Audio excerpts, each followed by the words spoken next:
Hoje iremos falar sobre histoplasmose. O grupo é composto por Bianca Garcia, Brenda Rodrigues, Gabriele Vilaça, Gisele Marques, Larissa Tiffany Ferreira e Júlia Nunes. Bom, a introdução. A histoplasmose se trata de uma zoonose transmitida principalmente por via respiratória. Entretanto, animais domésticos, como cachorros, podem ser afetados por ingestão ao se alimentar de fezes de outros animais infectados. Causada pelo fungo Histoplasma capsulatum, a doença pode se apresentar nas formas gastroentérica, óssea, ocular e tegumentar, além de suas formas pulmonares. A mesma foi descrita pela primeira vez por Samuel Taylor em 1905. Apesar de ter sido descoberta de forma relativamente recente, a doença já é considerada de distribuição universal, sendo que afeta principalmente locais de climas temperados e tropical. Os principais hospedeiros dessa doença são os morcegos e aves. Portanto, galinheiros e outros viveiros devem ser limpos e desinfectados.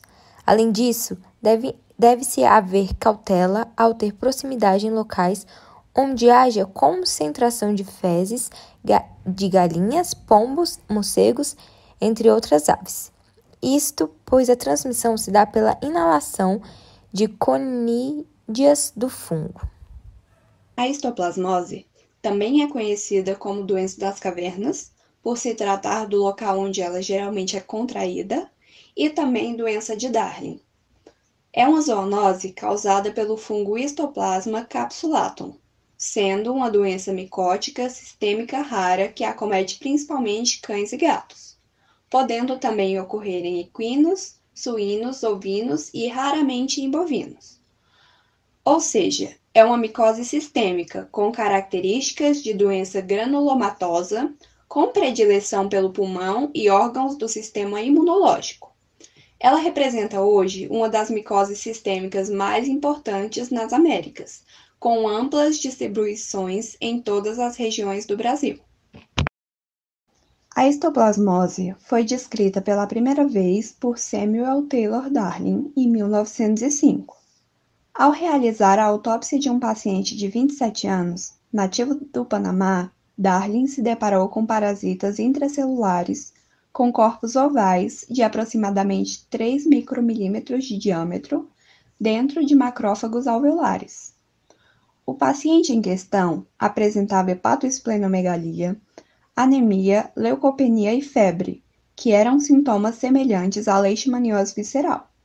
E o parasita foi nomeado como Histoplasma capsulatum. 3 anos após o primeiro caso, 2 novos casos fatais surgiram e novamente foram identificadas semelhanças com a leishmaniose visceral. Por conta disso, a histoplasmose foi classificada como uma doença que possuía como agente etiológico um protozoário. Em 1912, o brasileiro Henrique da Rocha Lima, que era patologista e infectologista em Berlim, chegou à conclusão de que a histoplasmose causava um processo micótico, gerado por um fungo, mas apenas em 1934, de Montbrun isolou o micro-organismo e provou a origem fúngica do agente etiológico Histoplasma capsulatum. Atualmente, são conhecidos o Histoplasma capsulatum var capsulatum e o Histoplasma capsulatum var du Bois, que são diferenciados pela forma leveduriforme. Existem 3 principais formas da histoplasmose. Logo, a maneira que elas evoluem são distintas. Histoplasmose pulmonar aguda. Essa forma é a forma inicial de infecção. Ela ocorre nos pulmões e geralmente permanece lá. Os sintomas geralmente surgem de 3 a 21 dias após os poros terem sido inalados. Quando provoca sintomas, eles são inespecíficos, a ponto de serem confundidos com os de infecções virais leves ou com os da gripe ou da pneumonia. Sem o tratamento, há o desaparecimento dos sintomas em um período de 2 semanas. Raramente é possível evidenciá-los com uma duração maior que 6 semanas. A histoplasmose pulmonar aguda é raramente fatal. Entretanto, em pessoas cujo sistema imunológico esteja debilitado, como exemplo pessoas portadoras do HIV, a gravidade se torna muito maior e há mais chances de um maior comprometimento da saúde do indivíduo. É possível que indivíduos com histoplasmose desenvolvam pneumonia. Nesse sentido, nota-se muita falta de ar e a pessoa pode permanecer doente durante meses. Histoplasmose progressiva disseminada. É a forma mais grave do processo infeccioso. A histoplasmose disseminada é uma forma menos comum da doença e ocorre principalmente em pacientes com imunidade defeituosa, transplantados e aidéticos, e nos extremos etários. Possuem sintomas pouco específicos, dessa forma, o diagnóstico é dificultado. Os sintomas podem evoluir de formas distintas. Existem duas possibilidades, entre elas, podem se agravar de forma extremamente rápida ou de forma lenta. Há a possibilidade de pneumonia, o que é considerada mais grave em pessoas portadoras do HIV. Além disso, pode ocorrer meningite, que é caracterizada pela inflamação dos tecidos que revestem o cérebro e a medula espinhal. O fígado, o baço e os gânglios linfáticos podem aumentar. Apesar de não ser tão comum, a infecção pode gerar úlceras na boca e no intestino. Em casos ainda mais raros, as glândulas adrenais são danificadas, provocando a chamada doença de Edson. Sem tratamento, a histoplasmose progressiva disseminada é fatal em mais de 90% das pessoas. Apesar do tratamento adequado, pessoas portadoras do HIV podem chegar a óbito rapidamente. Histoplasmose cavitária crônica. A infecção se desenvolve aos poucos durante várias semanas, provocando tosse e dificuldade respiratória. Os sintomas incluem perda de peso, sudorese noturna, febre leve e indisposição geral.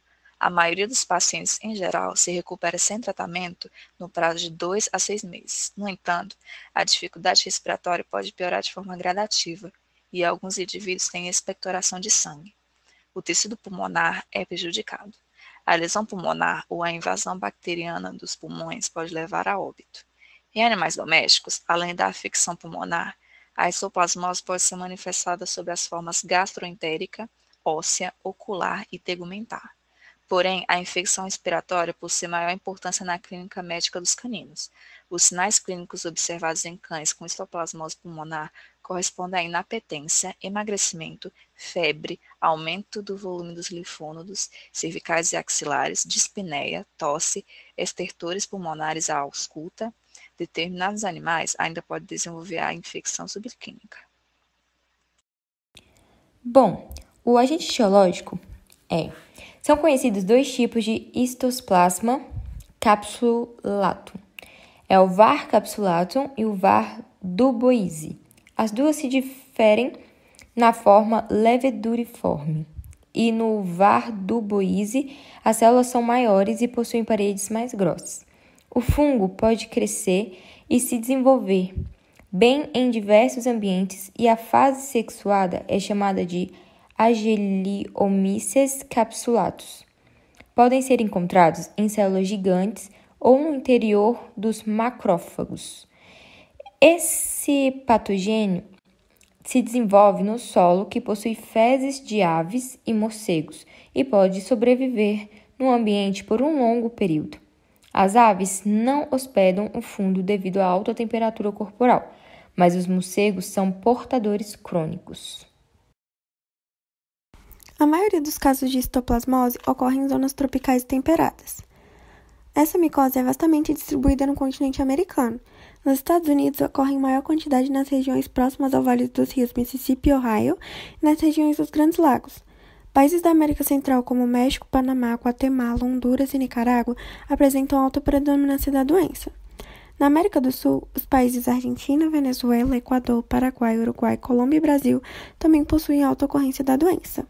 No continente africano, há ocorrência de casos das duas variedades do fungo, com 70% dos casos provenientes da Nigéria, Zaire, Uganda e Senegal, e no Sudeste Asiático, em países como Tailândia, Malásia, Indonésia, Índia e Vietnã. Casos isolados têm sido publicados na Europa em imigrantes africanos provenientes de áreas endêmicas da micose. Já se obteve o registro de áreas endêmicas da doença nos Estados Unidos e em vários países da América Latina. O fungo foi também identificado em nações da África e da Ásia e no momento é considerado de distribuição universal. Em julho de 2018, o caso de 12 garotos e de seu treinador do time de futebol presos numa caverna da Tailândia reacendeu a discussão sobre os riscos do contágio por esse fungo. No Brasil, as epidemias de histoplasmose ocorrem em áreas endêmicas e as microepidemias no país estão relacionadas aos grupos de indivíduos que foram infectados após visitas a grutas habitadas por morcegos, galinheiros ou pombais. Em 8 estados brasileiros já foram registradas 26 microepidemias em um curto espaço de tempo. São eles Amazonas, Bahia, Distrito Federal, Minas Gerais, Paraíba, Rio de Janeiro, Rio Grande do Sul e São Paulo. Pesquisas recentes revelaram a ocorrência de histoplasmose em outros estados, como Maranhão e Piauí, o que remete à existência de microfocos também nessas regiões do país. Uma curiosidade relativa à ocorrência da doença no território nacional foi o crescente número de casos de histoplasmose, em particular a forma disseminada com o advento da AIDS, nos anos de 1980 a 1990. Foi observada entre os portadores dessa síndrome, passando a ter essa micose um lugar de destaque entre as enfermidades fúngicas. O número real de casos do Brasil é minimizado pela ausência de diagnóstico mais eficaz, agregado também à falta de notificação dos casos por parte dos órgãos de saúde. As regiões em que o índice da histoplasmose é endêmico estão localizadas entre o centro-oeste e o sudeste. Isso se deve pelo fato dessas regiões apresentarem condições favoráveis para o crescimento do fungo, associado ao clima moderado com umidade constante. A doença não é contagiosa nem transmitida de uma pessoa para outra. Embora seja considerada uma zoonose, não passa diretamente do animal para o homem. A infecção é classificada como uma micose zoofílica, pois é desencadeada por fungos encontrados em animais.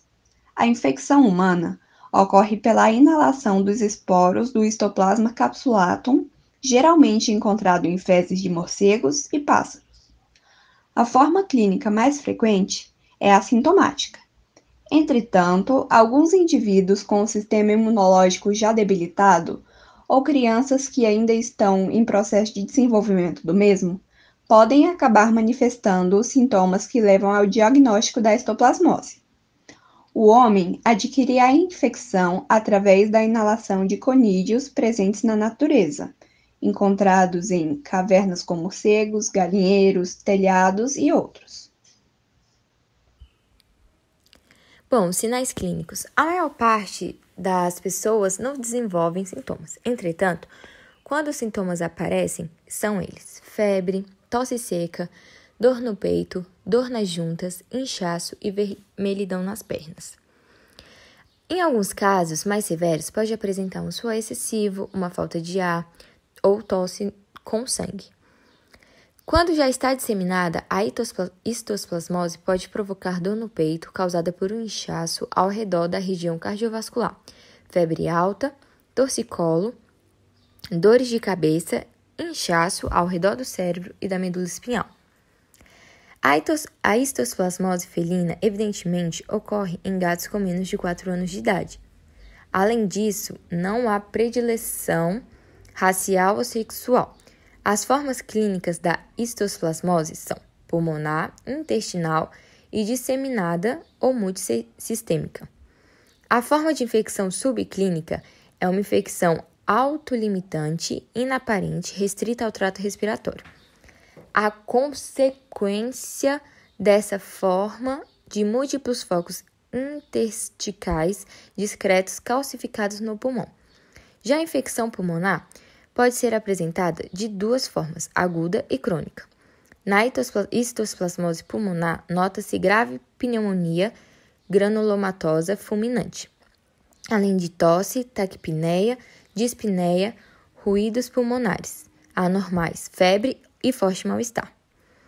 E a infecção pulmonar crônica é mais comum que a aguda e caracteriza-se por pneumonia granulomatosa crônica, difusa ou multifocal.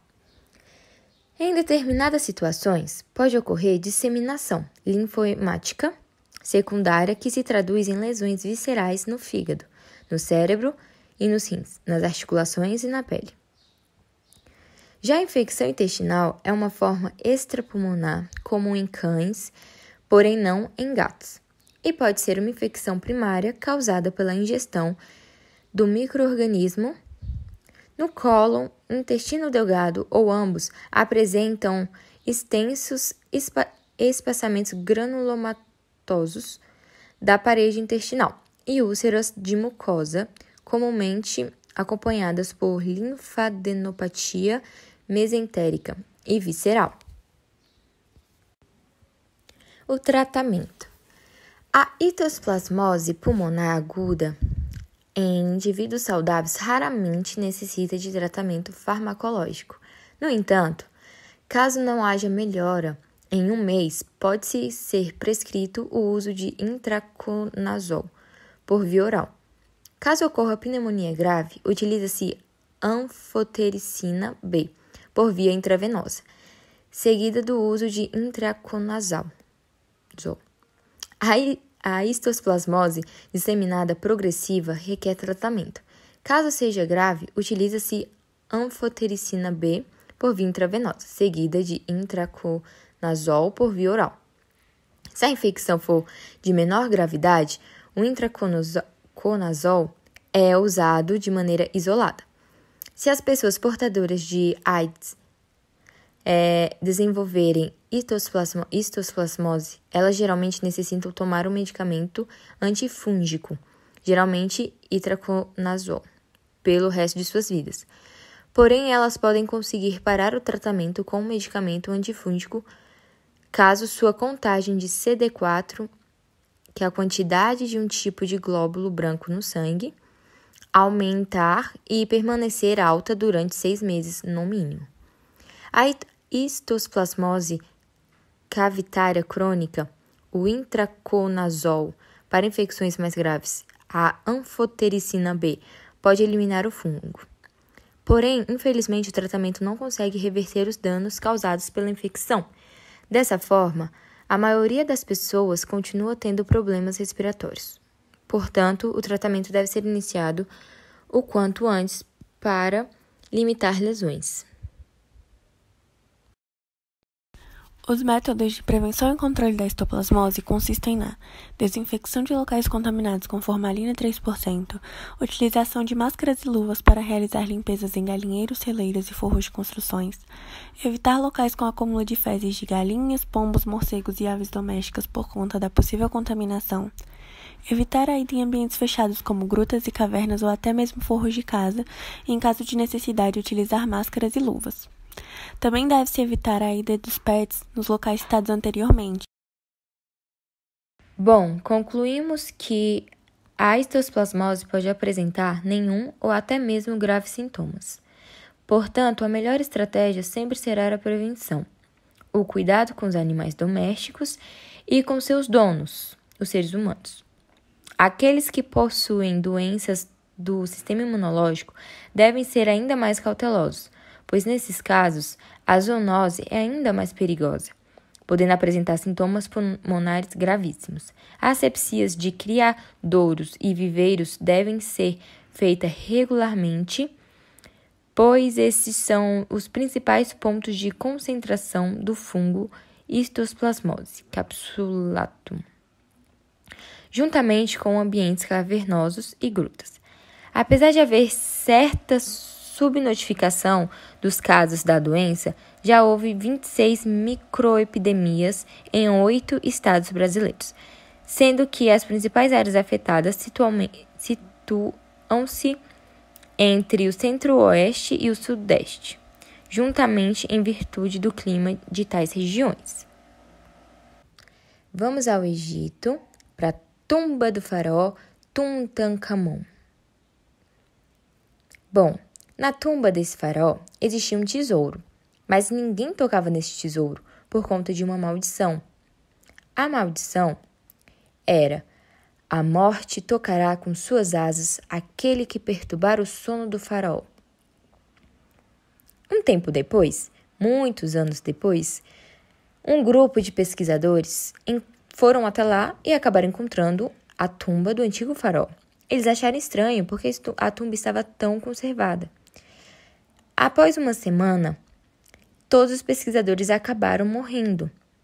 Na autópsia, foi constatado que a maldição da tumba de Tutankhamon era, na verdade, histoplasmose.